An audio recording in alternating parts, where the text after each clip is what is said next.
Hello everyone, there we go. Okay, so today I'm going to be talking about not really my PhD, one aspect of my PhD, because PhDs are quite large anyway. So there's dissection of new Twitter. God, I think I won't move. Right. So we're going to look at it from the perspective of people with disabilities. So Twitter, especially, also like Facebook and Bebo and so forth, is a lifeblood to most people with disabilities, especially those with motor impairments, such as cerebral palsy. It generally keeps them integrated. Stand forward. It generally keeps them integrated into the community.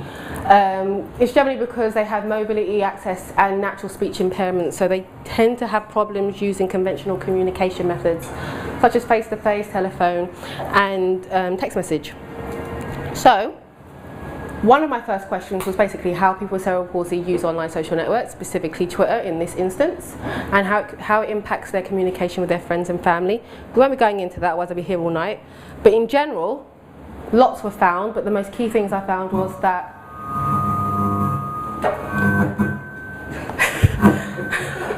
I'm not moving. It would be nice to see my screen though, at least. Spin it around. Okay. I don't think this is going to be 10 minutes. Okay. Right.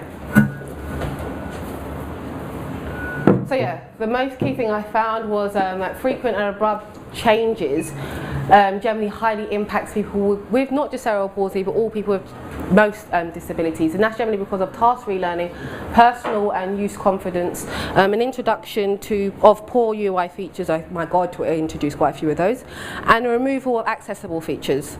So I love this picture because I think it conveys the meaning more appropriate than me just rambling on. The changes ultimately affect independence, and in most cases carers are often evident. So you can imagine using Twitter through your carer and generally what you would generally say. There is no privacy. And being carer myself for my mother who has cerebral palsy, she also has carers and they change practically every day. So that would definitely influence what you would talk about and your use of the system.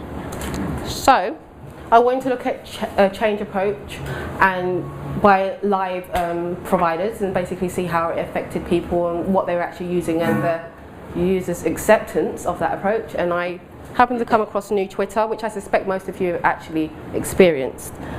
So I did a lovely infographic, but I thought, I think you can turn around. yeah, so I think it is. Well, look here. I did a lovely infographic which I thought was would be quite interesting to show today, but in this short time span. Generally, new Twitter was launched on the 14th of September, which I suspect most of you know. General revamps to option moves, never-ending stream, task restructures and so forth. So I evaluated the timeline, the change approach used, user and media's responses to the change approach, the user acceptance level, and what seems to shock people, I manually read 2 million tweets, manually, which was just lovely. So there were 6 key peaks, most of them at the beginning of the event. That was mainly referring to advertising rollout and media responses, and then there was a late peak which was as a result of Twitter's stupid action and mentioning limited time. What that means I have no idea, but we'll look into that further in a bit. So sentiment, at the beginning people were totally excited because they were getting new Twitter. They wanted to know when they were getting it. That lasted approximately 6 days, and then they started swearing. Where am I getting it? Common messages were, Twitter, fuck you, give me it now. That's basically the messages that we were getting the whole entire time. It was basically sheer discontent, and that was because of the rollout method. It was completely random. No one knew when they were going to get it, and when they did get it, they weren't really warned that they were going to get it. It was completely confusing as to what was going on, and there was no support. So when you were effing at Twitter, they weren't actually responding to you. So, subject at the beginning is what is new Twitter, which is strange. If you're going to launch something, you should tell people what it is. You don't launch it and have people try and figure it out. When am I going to get, as I said? As we went through to it, like come mid-September, people started asking if it even existed. It became like this mythical thing that people are talking about it, but it's something fictional. And then towards the end, when 80% of the users had it, yeah, it got a bit more exciting. I mean, people were more happy about it, but then generally people just started discarding it anyway, which we'll see later anyway. And that was generally because of problems. When people had it, we went from, well, on the 24th of September, 0 problems to 26.1% of all messages, or that's 2 million messages, were problem related. And that was mainly aesthetics, operability, performance, platform compatibility, recovery and accessibility, which is worrying that you would deploy something which is so buggy.